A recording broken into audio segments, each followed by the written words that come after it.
Binili ko na to, 950 pesos to, ganyan kamahal. O, isipin nyo yan, matatapa sa sugat. Kasi pag nakita nyo yung sugat ni Misma, lapnos na lapnos yung buong hita niya. So yun po mga amigo, inantay lang po natin sila at lalabas na. Saan ba?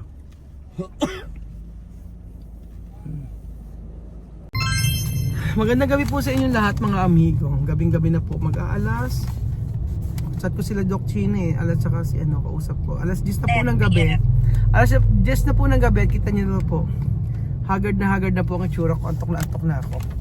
Bakit po? Andito po tayo sa Kabanatuan at dahil po sa sugat ni Misma, ayan, kailangan natin bumili ng ano. Kailangan natin bumili ng Diyosme. Beta Plus Pro. Ayan, Beta Plus. Ito yung nilalagay sa sugat. So bumili ako ng 8. Bumili ako ng 8. Ito yung nilalagay sa sugat kasi ganito po yung mga amigo ko, kwento ko sa inyo, no. Kanina galing kami sa ospital at sabing ganun i-admit si Misma.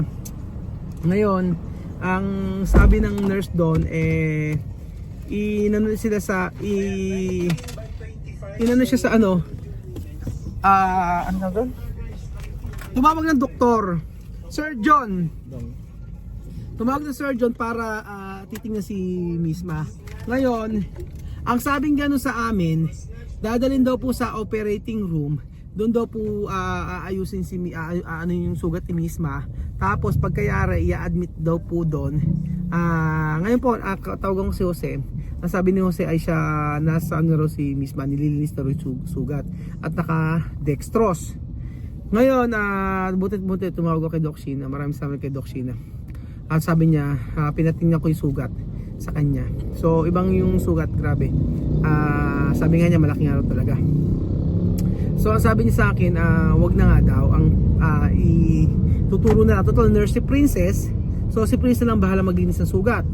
So, ang nangyari po mga amigo, umahanap kami ng Beta Plus na to. Yung kaso wala po sa San Isidro.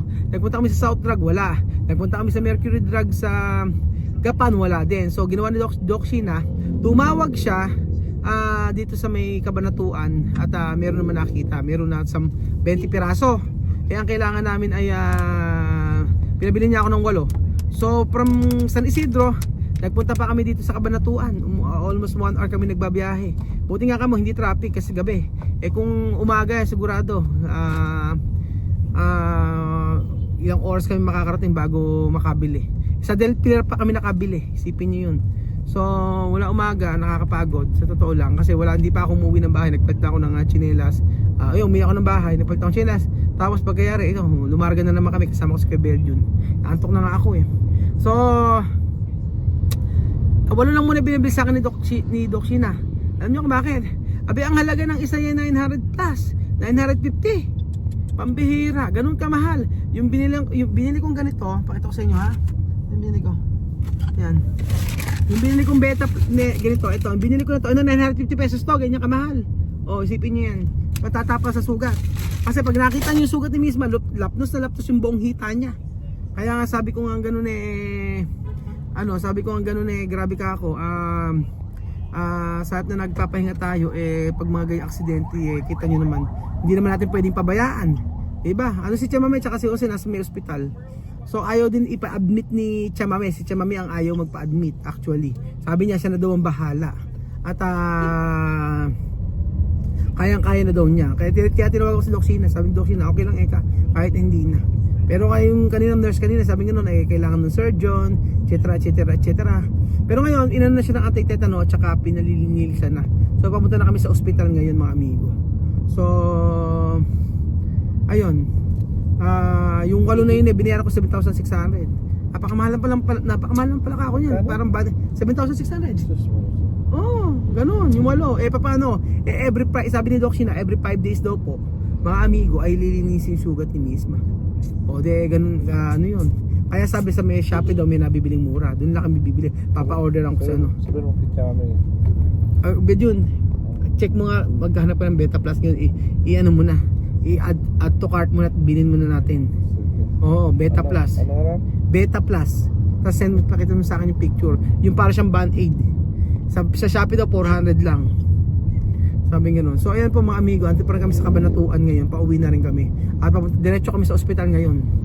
Diretso kami sa ospital para i-check yung si Misma kung ano lagay doon. Pero sabi nga nun, nilinisan na sugat. Kaya sabi sa amin, idadalhin daw ba sa ospital sa may Bulacan kasi nga kilala namin si Doc Sheena. Eh sabi ni Doc Sheena, okay na, kaya na precision. Pero kung Beta Plus 10x10? Oo, 10x10, okay na yun, puputulin na lang. Andiyan naman si Princess, kaya na siya maglinis. So sabi ni Doc Sheena, Doc, ito pa si Doc Sheena, gano'ng katagal ng pagalingan ito? Ano sabi mo? Mga 2 to 3 months. 2 to 3? Bago mag-heal talaga. O yun, 2 to 3 months bago daw mag-heal to. Plus. Mahal, magkano dyan? May 99, may 887, may 1,500, may... 999 meron? Mayroon. Meron daw po 400. Hanap mo din po 400, meron daw din po 400. Hanapin ko, isa-send ko sa inyo. Ay, nahanapin daw ni Doc Sheena yung yun. Ade, 2 to 3 months. Paano kayo pag-aaral ni Misma? May stop. Hindi, mga isang linggo, di makapasok talaga. Hindi masakit yan pag Ganito na lang, Doc. Kung mga isang linggo siguro, baka pwede siyang hindi makapasok. And then tama, okay lang kasi I think yung next week nila hindi naman masyadong 1 week siguro, baka after 1 week pwede na siya makapasok, no, kahit may yung nakapalda naman, di ba?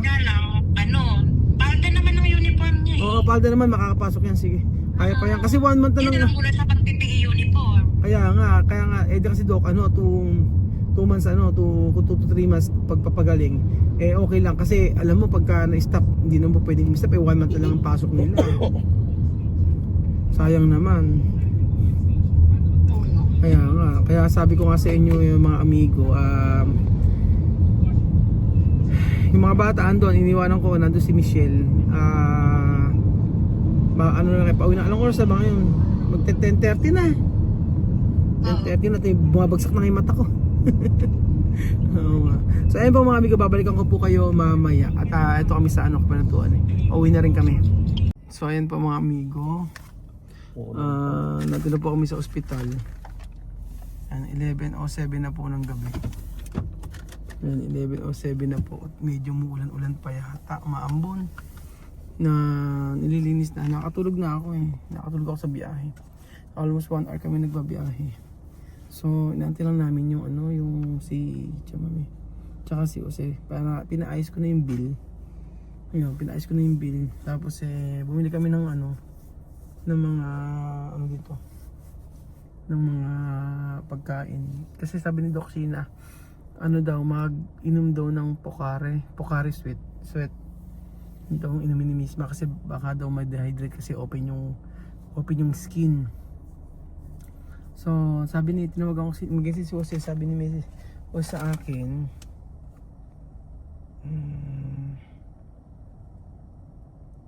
ayaw daw patanggal yung dead skin ni Chamami.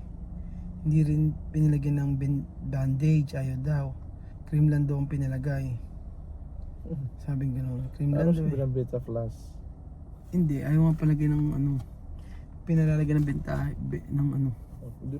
Hindi ko naman Beta Plus. Hindi, okay naman na huwag palagyan kasi si na maglalagay? Si Princess. Oo, si Princess na magagay-nurse si Princess So antayin lang natin na makalabas sila. Pinaayos ko na yung bill kay Jose. Sabi ko, Jose, bayar pa mo na yung bill. Si Chamami ando sa loob. Ayan. So yun po mga amigo, dahil lang po natin at lalabas din po ng ospital si Misma. Ngayon po, lalabas na rin ngayon kasi hindi na po hindi na pina-admit at yun din yung utos sa amin ni Doc Sheena. Huwag na nga namin i-admit kasi pagka daw admit namin yan, pag in-admit daw namin, sabing ganun, possible daw na ilang araw dito mag-stay, tapos private room, baka tatapos sa surgeon daw. Yung surgeon daw, pinakamababa daw niyan is nasa 40,000 ayaw ni Doc Sheena kasi gagaling din naman daw ay sugat, bahala na raw siya. So binom kang tubig, Belgium. Binom kang tubig. Ayun, baka daw umabot ng mga 200,000 yung bill namin sa sa ospital kapag ka daw pina-admit namin, hindi naman daw pang admit. Ayan. Patag may siyo sa sakit. Hindi na nga i-admit, sabi ganoon. Kasi sabi ni Doc Sheena, pagka in-admit daw natin, gagaling naman daw yan. So, ang ginangyari, lang na antitetano. In-injection na antitetano. Tapos, nakaswero akin Sabi ko, pasettle na lahat ng babayaran. Tapos, sabi nga ni Doc Sheena, siya na raw bahala kapag daw, pagka daw merong pag hindi alam yung gagawin. Kasi, pero kanina sabi nga ni Doc Sheena, naalala niya si Princess, nurse nga yun. So, kayang-kaya na raw. Dapat pumunta kami bukas doon kasi si Doc Sheena ang mag-aayos. Mag-aano ng sugat. Nantok na ako. Medyo kasi wala pa kami uwi, hindi pa kami ng bahay. Minisis ko na si Lenlen. Minisis ko na si Minisis ko na si Lenlen. Sabi ko matulog na sila. Buti nga bukas online lang ng klase. Online class lang. So antayin po natin sila misma. Wala pa. Palabas na raw sabi ganun. Nagbayad lang si Jose. Kaya na pala kasi na magbili. Oo, nag-message nga ako. Sabi niya palabas na raw siya. Lamig. Samantalang kanina ang lakas ang init-init Jose. Ano? Ano? Okay na? Inabono mo? Sa 5,000 to? Ha? Sa 5,000? 5,000 nga rin. Nabono mo? Oo. Asa sila? Oo. Nag-abono kasi si Jose. Pinag-isis niyo. Ano ba ginawa rito? Mayroong mga emergency, ganyan. Basta 5,000. Okay. So, tayin po natin sila. Ayaw magpaano? Waiver, dalawang waiver. Anong waiver na yun? Yung waiver na i-release sila na di sila pa-admit. Oo. Tapos waiver na ayaw nila magpalinis ng sugat na di patanggal yung dead skin. Oo. Yung dalawa. May Saka waiver. yung pagpalagay ng bindahe. Kasama na yun. Walang bandage. Walang bandit. Oo. Kasi dapat yun, takpan doon ng, Pasukan yung kasi ng bakterya. takpan ng basa na cloth, tapos kabira ng dry. Oo. Meron na dito. May gamot na ointment nilagay. Meron na akong bandage dito na binili. Kaso ako ayaw Oo. palagay. Kaso ayaw ano ba sabi? Ayaw niya Ayaw pa-admit. nagpalagay. Ayaw niya pa-admit. Ayaw din pa-admit. Ano sabi niya? May ba't ayaw pa-admit? Sa bahay na lang daw. Bahay na lang. Okay naman sabi ng doktora. Okay naman daw. Okay na sabi ng Doc Sheena, kahit daw hindi admit, okay naman daw. Oo. Meron kaso, cloth ang ilalagay, gano'n? Cloth, oo. Pinapalagyan kanina. Ayaw na palagyan. Nagbumili na kami sa Kabanatuan. Oo, yung parang band-aid yun na malaki. Kaya nga, asan na? Ang laki. Oo. Diyos ko, tatanggalin sana yung mga dead skin. Ayaw patanggal. Ayaw patanggal. Oo. Wala na siya. Ako yung kinulit kanina, parang am na ako. Wag, mo na, pagod na Pagod na nga. Oo, halika. Marami, di ka lang pagod. Ako pa. So ayun pa mga amigo, inantay lang po natin sila at lalabas na. Ayaw pa kanina pinipilit namin si Chamami na yun si misma. Saan ba?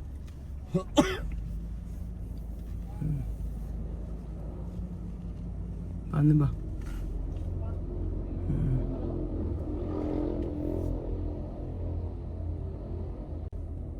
So ayun po.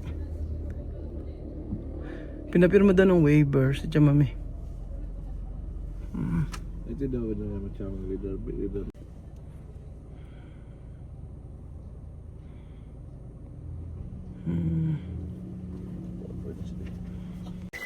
Ano mo yung, asan yung yung iba? Yung, ayan pala. Asan yung gamot? Ipapalag ko. Kapag pasan mo. Ito, bigay ko sa akin. Kaya pasan mo yan. I-explain ko. Kailangan yun.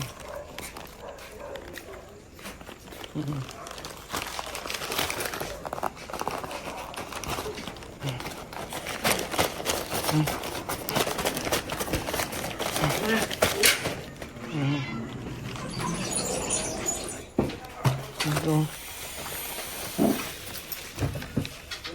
Ito. Kami OS to. Manyan na.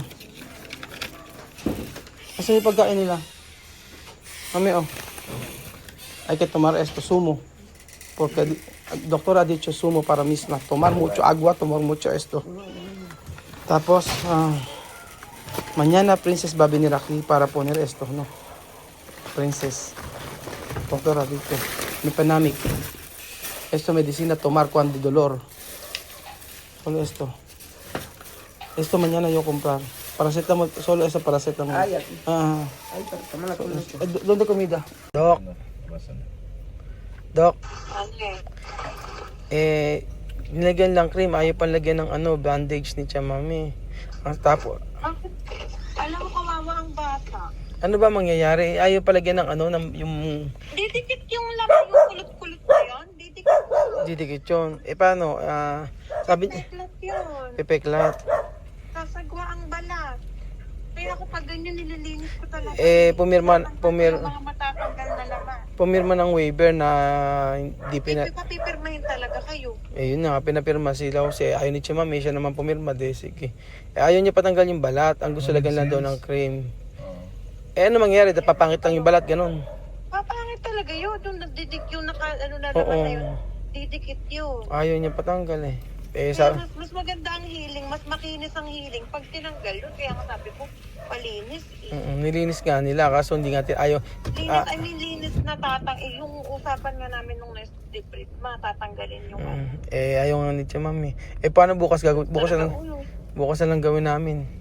Bukas, kailangan bukas may irrigating solution na. Sige, hindi ko naman alam na ganyan pala ang gagawin eh. Sige.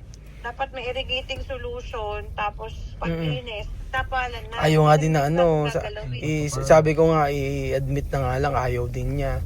Ayaw daw niya i-admit si Misma. Di sige ka ako. Buti nga ka mo, pumayag nga nang kinausap mo yung bukas na lang papaayos ko na, turo mo na sa amin kung paano gagawin. Alam na ni Pris siguro yun.